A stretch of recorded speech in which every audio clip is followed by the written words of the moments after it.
अस्सलाम वालेकुम। शाह बहराम और परी हुस्न बानो के किस्से के दूसरे हिस्से के साथ मैं आपका भाई आपकी खिदमत में हाज़िर हूँ। दोस्तों, ये बहुत ही फेमस किस्सा है और हमारे ख़ानदानी जो मतलब कि हमारे जो बुज़ुर्ग हैं वो हमें ये किस्सा सुनाया करते थे। तो आज मैं आप लोगों को ये किस्सा जो है वो सुना रहा हूँ। तो जिस भाई को मेरा ये सुनाया हुआ किस्सा पसंद आए वो मेरे चैनल को सब्सक्राइब करे, लाइक करे, कमेंट करे, शेयर करे, ताकि इसी किस्म के वाक़यात और किस्से जो है वो मैं आपको सुनाता रहूँ। दास्तान जो है उसके बारे में पूछा जाता है गुल सनोबर के बारे में, तो इंशाल्लाह उसका पार्ट भी बहुत जल्द आएगा और बहुत जल्द मैं गुल सनोबर की दास्तान जो है वो आपको लेकर आऊँगा। तो आइए आज के दूसरे जो हिस्सा है वो शुरू करते हैं। इस पूरे मुल्क ने देख लिया कि घोड़ा शाह बहराम को लेकर फ़ज़ा में परवाज़ कर गया।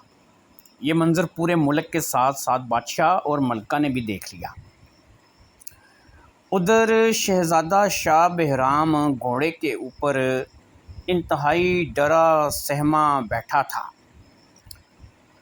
उसकी इतनी हिम्मत भी नहीं हो रही थी कि वो कुछ कर पाता। इसी डर और हैरत की कैफियत में अपने इलाके से बहुत दूर निकल आया, यहाँ तक कि इंसानी आबादी ख़त्म हो गई। वो घोड़ा मसलसल परवाज़ किए जा रहा था। शाह बहराम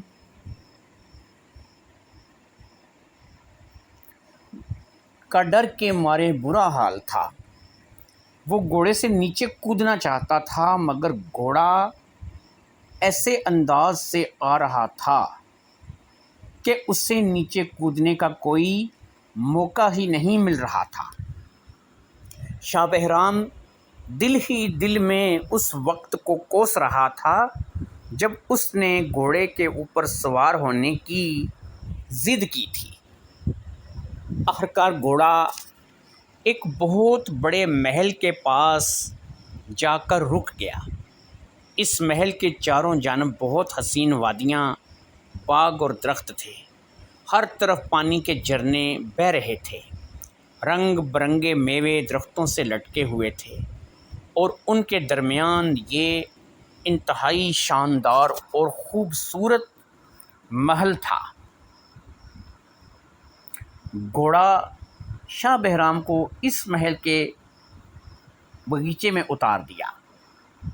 थोड़ी देर गुजरी, वो घोड़ा इंसानों की तरह खड़ा होने लगा और देखते ही देखते हर तरफ धुआं छा गया।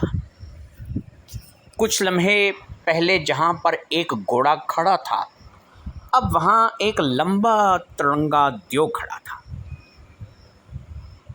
शाह बहराम इतनी बड़ी अफरीत को सामने देखकर डर गया। दियो ने शाह बहराम से कहा, ए शहज़ादे, डरो नहीं, मैं तो तुम्हारा दोस्त हूँ। मैंने आज तक तुम्हारे जैसा हसीन शहज़ादा नहीं देखा। मैं तुम्हें अपने पास ले आया हूँ। यहाँ तुम्हें सब कुछ मिलेगा, मगर कभी भी अपने घर वापस जाने की ज़िद मत करना।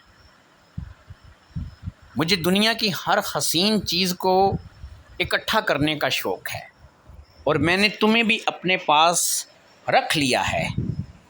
मैं एक दियो हूँ, तुम जिस चीज़ की ख्वाहिश करो मैं तुम्हें यहाँ ला कर दूँगा, मगर कभी भी अपने घर जाने की ना कहना। अगर तुमने मुझे अपने घर वापस जाने का कहा घर वापस जाने का कहा तो मुझसे बुरा कोई नहीं होगा। ये महल तुम्हारा है, अब तुम इस महल में रहोगे। दुनिया की हर चीज़ इस महल के अंदर मौजूद है।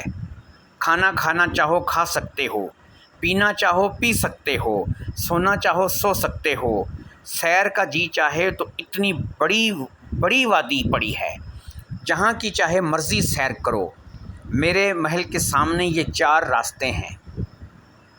ये जो 3 रास्ते हैं तुम इन पर जा सकते हो, वहाँ की वादियों का नज़ारा कर सकते हो, घूम सकते हो, फिर सकते हो, मगर याद रखो कभी भी चौथे रास्ते पर नहीं जाना। ये 3 रास्ते, उनकी वादियाँ, उनके नज़ारे سب کچھ دیکھ سکتے ہو مگر کبھی بھی چوتھے راستے کے لیے ضد مت کرنا اور چوتھے راستے پر مت جانا۔ یہ کہہ کر دیو نے ایک فلک شگاف کہکا لگایا اور شاہ بہرام کو وہیں چھوڑ کر وہاں سے رخصت ہو گیا۔ دیو کے جانے کے بعد شہزادہ اس وادی میں تنہا رہ گیا۔ اسے کچھ سمجھ نہیں آ رہا تھا کہ وہ کیا کرے اور کیا نہ کرے۔ شہزادے کو محل میں داخل ہونا تھا، چنانچہ شہزادہ محل میں داخل ہوا۔ محل بہت شاندار تھا، ایسا محل اس نے پہلے کبھی نہیں دیکھا تھا، حتیٰ کہ اس کا اپنا محل اس جیسا نہیں تھا۔ تھوڑی دیر کے لیے وہ محل کے شہر میں کھو گیا، وہ یہ بھول گیا کہ وہ کہاں سے آیا ہے۔ پھر تھوڑی دیر بعد جب محل کا شہر ٹوٹا تو اسے اپنے ماں باپ کی یاد آنے لگی۔ وقت گزرتا رہا، آہستہ آہستہ شاہ بہرام اس محل کی تنہائی کا عادی ہو گیا۔ بگا دیو روزانہ رات کو اس کے پاس آتا، کوہ کاف کے مزے مزے کے پھل اور بہت سی چیزیں شاہ بہرام کے لیے لے کر آتا۔ کہیں نہ کہیں شاہ بہرام نے اب اس زندگی کو اپنی زندگی مان کر قبول کر لیا تھا۔ شاہ بہرام روزانہ صبح اٹھتا اور تینوں راستوں پر سیر کے لیے نکل جاتا۔ کبھی وہ ایک راستے کی سیر کرتا، کبھی وہ دوسرے راستے کی اور کبھی وہ تیسرے راستے کی سیر کرتا۔ کافی مہینے گزر چکے تھے، اب تو حساب بھی نہیں تھا۔ اب شاہ بہرام ان راستوں کی سیر کر کر کے تنگ آ گیا تھا۔ آج صبح اس نے سوچا کیوں نہ وہ چوتھے راستے کی طرف جائے۔ بگا تو روزانہ رات کو ہی آتا ہے، اگر وہ چوتھے راستے کی طرف جائے اور شام تک واپس آ جائے تو یہ بہتر ہوگا۔ بگے کو پتہ بھی نہیں چلے گا اور وہ بگے کے آنے سے پہلے پہلے گھر پر واپس آ جائے گا۔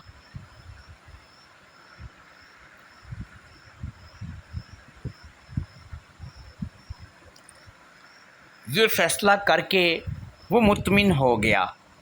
اس نے سوچ لیا کہ آج وہ چوتھے راستے پر جائے گا اور دیکھے گا کہ ایسا کون سا راز ہے اس راستے پر جس کی وجہ سے بگے نے اسے اس راستے پر جانے سے منع کیا ہے۔